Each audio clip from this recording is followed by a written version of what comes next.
Gamerant recently released an article that perfectly showcases the disconnect between the fandoms of Persona and Shin Megami Tensei.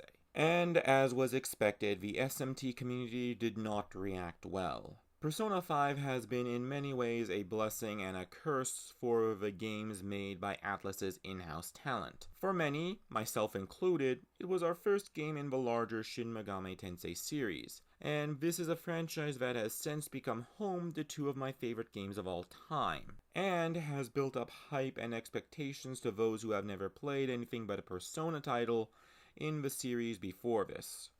What also makes Persona 5 a good gateway into the larger SMT franchise is that it reintroduces guns and negotiating with enemies back into the Persona series, is set in real-world Tokyo, a staple of all the numbered mainline games, and possesses numerous thematic through lines to the endless conflict of personal freedom versus peace of society that mainline is often centered around. However, for many, this popularity is a double-edged sword.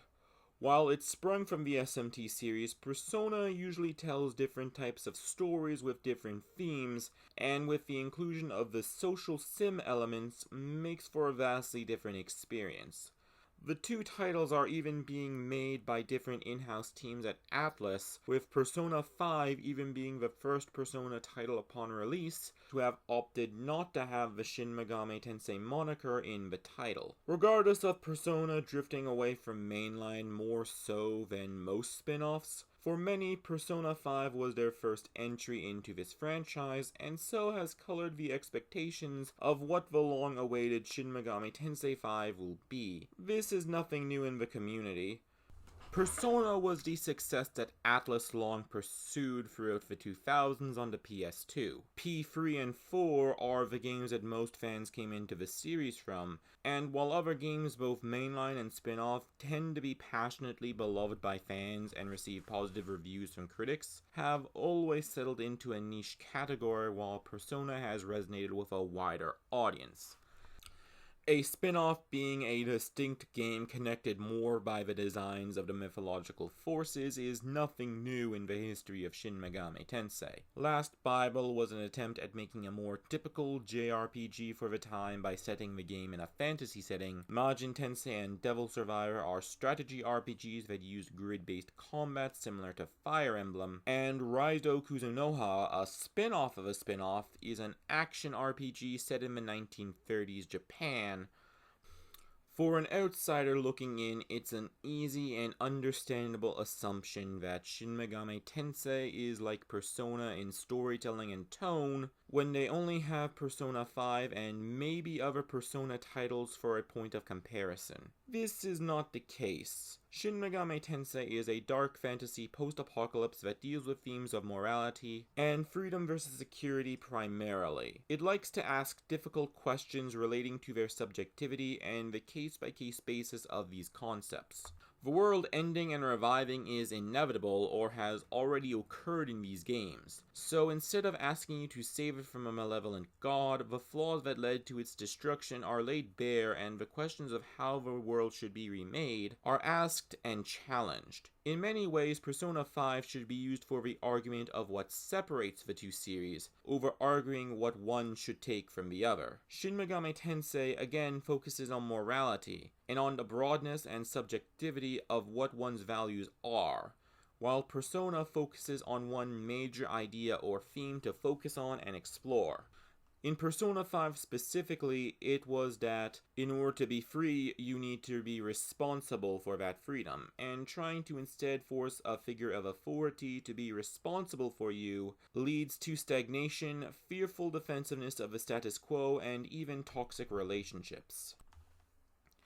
Going into the article itself, it seems to be a case of slow day in journalism. It is largely bland, only uses the comparisons of Persona 5 and Shin Megami Tensei 4 and Apocalypse for the points. The points themselves are too vague or broad to be helpful in terms of constructive criticism, and some demonstrate that the writer simply does not get that Persona and Shin Megami Tensei are separate game series. The first point is that Shin Megami Tensei should add social bonds to the gameplay, with the main argument being that in 4, the characters felt flat because there wasn't enough downtime to flesh them out. While it is true that 4's cast suffered from turning more and more into vehicles for the conflicts of law and chaos, this was largely because of the lack of characters expressing their views or having many cutscenes that help flesh them out when they reach Tokyo. The early part of the game does a good job of establishing the cast, giving them banter and differing opinions and personalities to bounce off of, but once they make it to Tokyo, it can feel like the characters are lacking as they aren't an active force in the plot and feel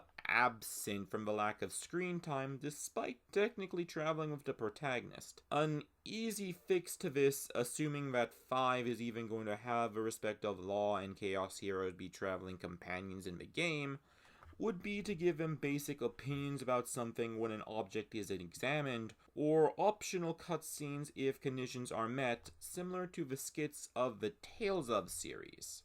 Most of the other points in the article are moot ones that only show the writer's disconnect with the fandom, be it arguing to keep an open world, music, dungeons, and negotiating demons, staples of the franchise that would have been included anyway, and I am not the only one who thinks that this article is lacking substance or actual points. Matter of fact, the only other point worth acknowledging in this whole thing is on silent protagonists. The article argues that mainline should change from having a silent one to a more fleshed out one with a proper personality. Honestly, it is a bad joke at this point that nobody seems to get the purpose of a silent protagonist as a lead. At one point, Watchmojo even made a top 10 list of Shin Megami Tensei protagonists, filled with entirely silent protagonists from the series, completely missing the point of having a silent protagonist in the first place, in my opinion. In fairness, it is not an uncommon complaint that the main protagonists can feel lacking, as they are meant to be blank slates, to be imprinted upon by the player, and the nuances of an individual cannot be properly conveyed with yes/no or one of 3 answer questions. While I do believe that sticking to a silent protagonist out of tradition has hurt some titles, such as Persona and Digital Devil Saga, at the same time I argue that mainline benefits from it, as the idea is to force you to make the decisions, ask you the questions over asking a fictional character about them, which benefits a narrative that aims to ask personal and subjective, but ultimately difficult questions about morality, as SMT does. Thank you for watching this video. If anyone has some feedback to help make my voice sound better or improve my editing, because I'm just trying to learn this as I'm working, basically, so any tips or tricks would be greatly appreciated at this time.